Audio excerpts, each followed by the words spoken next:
បាទសួស្តីបងប្អូនទាំងអស់គ្នាឥឡូវយើងចូលតមេរៀនយើងទៀតជាមួយនឹង Scratch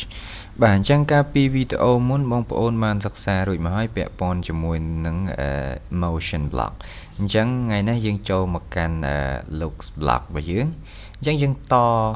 បច្ចេករបស់យើងមកទៀតហើយបងប្អូនមើលនៅកន្លែងនេះsprite របស់ខ្ញុំណាវាធំពេកអញ្ចឹងខ្ញុំចង់ឲ្យវាតូចនៅពេលដែលខ្ញុំចុចgreen flag ខ្ញុំចង់ឲ្យវារួមតូចអានេះទំហំវាគឺ 100% ហើយទំហំរបស់វាគឺ 100% size 100% គឺធំប៉ុណ្ណឹងឥឡូវខ្ញុំចង់ឲ្យវា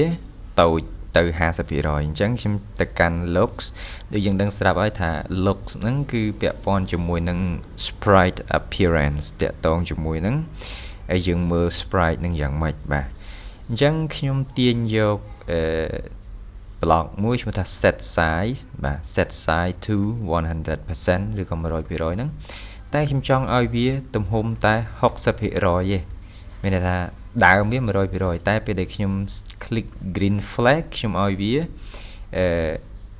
នៅទំហំទៅត្រឹម 60% អញ្ចឹងចាំមើលខ្ញុំ click ទៅឃើញទេអញ្ចឹងវានៅតែ 60% តូចជាងមុនបាទអូខេហើយមួយទៀតយើងមើល sprite របស់យើងដើរទៅដូចថ្មឹងហើយធៀបពិតទៅបើខ្ញុំ select ទៅលើ beer walking ហ្នឹងហើយខ្ញុំចូលមកកាន់ costumes tab ពេលដែលខ្ញុំចូលមកកាន់ costume tab អ្នកទាំងអស់គ្នាឃើញហើយមាន costume ជាច្រើនណា costume ហ្នឹងគឺសំដៅទៅលើចលនាមួយណារូបភាពនីមួយៗវាអាចខុសគ្នាអញ្ចឹងឃើញអត់អញ្ចឹងវាអាចខុសគ្នាអញ្ចឹងកាលណាតែយើងដូរ costume ពីមួយទៅមួយវាមើលទៅដូចខ្លាឃ្មុំហ្នឹងមានចលនាអញ្ចឹងពេលដែលយើងដូរវាលឿនទៅ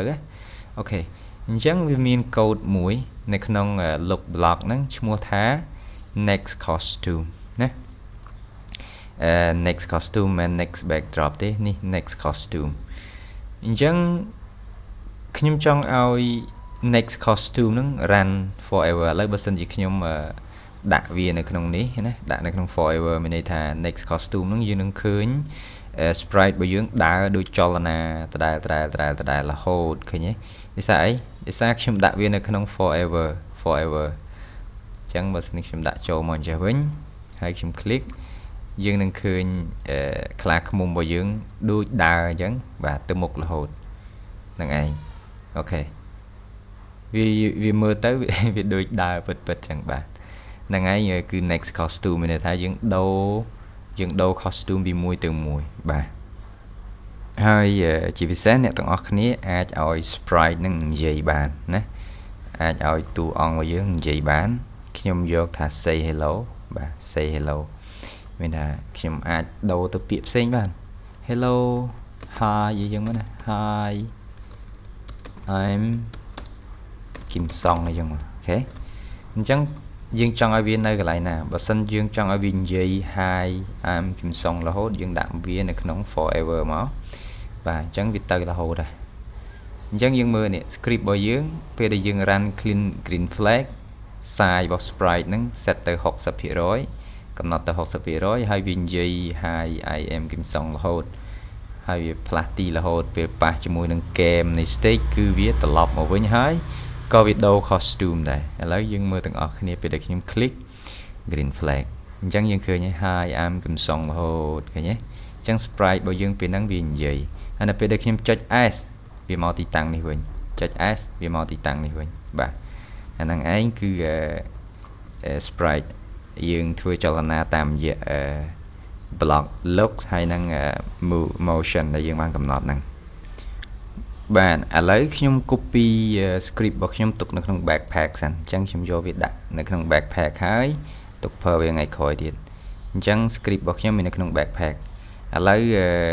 ខ្ញុំចូលទៅ add sprite ថ្មីមួយទៀតខ្ញុំចូលទៅ add sprite ថ្មីមួយទៀតហើយខ្ញុំ add ជាបជាវនេះចុះអូខេបជាវចាំបន្តិចវាអ៊ីនធឺណិតរៀងតាក់បន្តិចបាទអូខេឥឡូវយើងមើលបជាវរបស់ខ្ញុំវាអត់មាន script អីទាំងអស់អត់មានកូដដូចនៅក្នុង Beer Walking ទេណាហើយខ្ញុំអាចចូលទៅ backpack ហើយខ្ញុំអាចទាញយក script ហ្នឹងមកដាក់នៅបជាវរបស់ខ្ញុំបានតម្លាក់នៅលើកន្លែងបជាវទៅបជាវរបស់ខ្ញុំនឹងមាន script នឹងដូចគ្នាអូខេហ ហើយឥឡូវខ្ញុំគ្រាន់តែដូរតិចមកខ្លាឃ្មុំគេឈ្មោះអីគេគឹមសុងអញ្ចឹងបជាវនឹងខ្ញុំដូរទៅឈ្មោះអីគេវិញឧទាហរណ៍ថាឌីណាអញ្ចឹងចាឌីណាអញ្ចឹងមកអញ្ចឹងពេលដែលខ្ញុំ run script ទៅពេលដែលខ្ញុំ click green flag នេះទៅបជាវនឹងក៏និយាយ hi I'm Dina ដល់ពេលខ្លាឃ្មុំគេនិយាយថា hi I'm គឹមសុងអីចឹងទៅបាទហ្នឹងហើយអូខេតោះឥឡូវខ្ញុំមាន challenge មួយ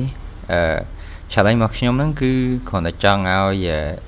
sprite ពីរហ្នឹងសន្ទនាគ្នាបជាវហើយនឹងខ្លាឃ្មុំសន្ទនាគ្នាឲ្យខ្លាឃ្មុំដើរនៅខាងក្រោមត្រឡប់ចុះត្រឡប់ឡើងអញ្ចឹងទៅហើយសន្ទនាជាមួយបជាវដែលហោះនៅលើចុះឡើងអញ្ចឹងទៅអូខេតើយើងត្រូវធ្វើម៉េចអញ្ចឹងសាកល្បងទាំងអស់គ្នាបាទតោះបាទយ៉ាងម៉េចដែរបងប្អូនទាំងអស់គ្នាធ្វើបានទេអូខេតោះអញ្ចឹងខ្ញុំចាប់ផ្ដើមតែម្ដងទៅខ្ញុំដកអានេះចេញសិន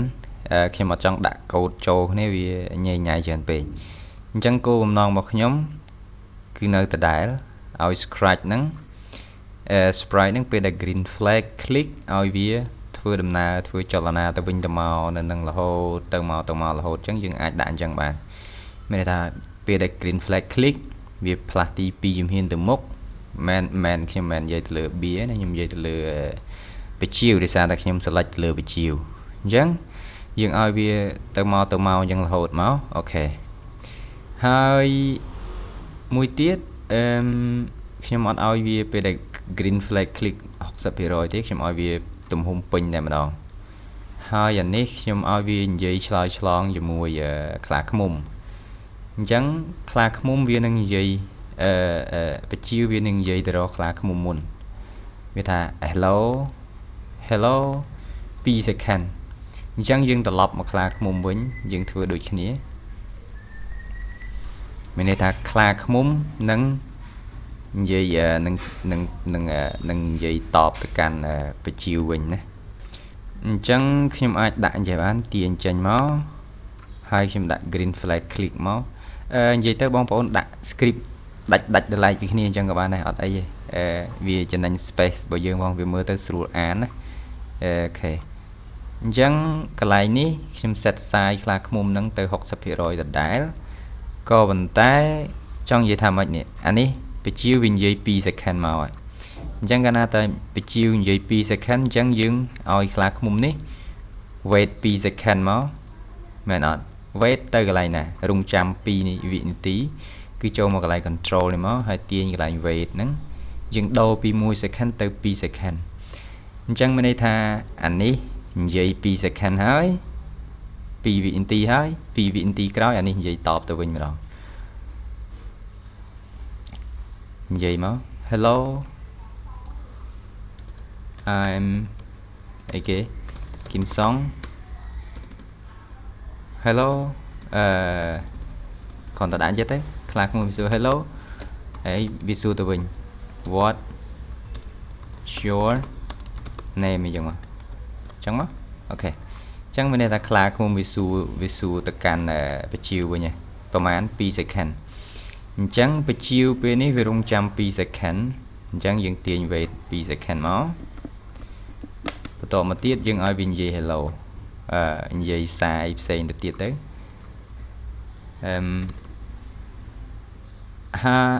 I am Dina ណា I am Dina and you and your name អញ្ចឹងមក and your name 2 second